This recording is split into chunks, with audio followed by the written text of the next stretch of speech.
Welcome to Portfoliomatic.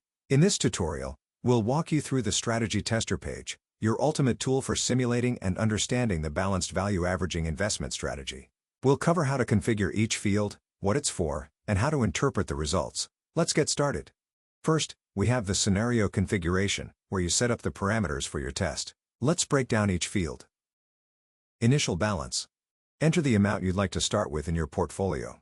For example, $10,000. This value will be distributed between the volatile and stable assets, according to what you set on the volatile initial allocation field we'll see below. Volatile ticker. Choose the volatile fund you want to use on your test. This can be any financial symbol, but ETFs are recommended due to their diversification and ability to track the performance of specific indexes or sectors. Volatile initial allocation.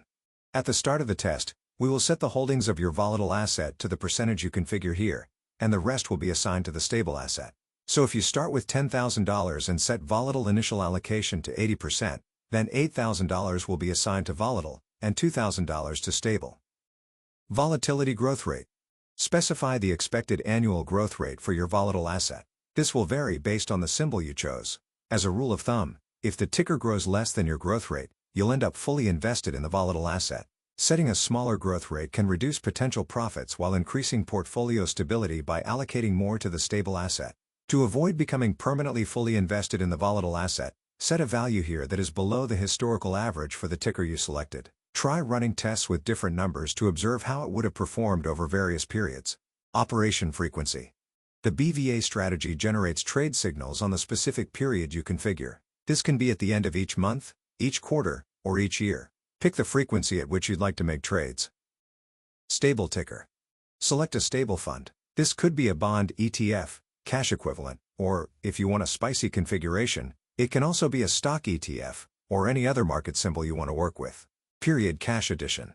Based on the operation frequency mentioned before, if you are planning to contribute additional cash on each period, enter that amount here. This is useful and a good practice through your growth years, where you are saving from your salary and investing some of those savings consistently. Annual skim rate. Use this field when you are in your retirement years or want this strategy to produce periodic income. The value you set here is the percentage of your portfolio that you will take each year as income. The value you set is annual, but it will be calculated proportionally for each period respecting your configured frequency. Start date. What you set here marks the starting point in time for your simulation. You should set a value where you know historical data exists for the symbols you use. For example, TQQQ was created on February 1, 2010. This means that if you use this symbol, your start date needs to be after that date. End date. Set the end date for your simulation. This needs to be after the start date and can't be in the future. Compare against ticker. Add a benchmark fund for comparison, such as SPLG, the S&P 500 ETF. This benchmark helps simulate what would have happened during the test time frame if you had simply bought and held this ticker until the test's end. It also factors in periodic cash additions and the annual skim rate. We will later see a chart that visually illustrates the differences in outcomes between balanced value averaging and the buy and hold or dollar cost averaging strategies, aiding in understanding the relative benefits. Once your parameters are set, click the Execute Test button to start the simulation. After running the test, the summary panel gives you a quick overview of your portfolio's performance. Final value. This shows how much your portfolio would have grown over the selected period. Profit/loss.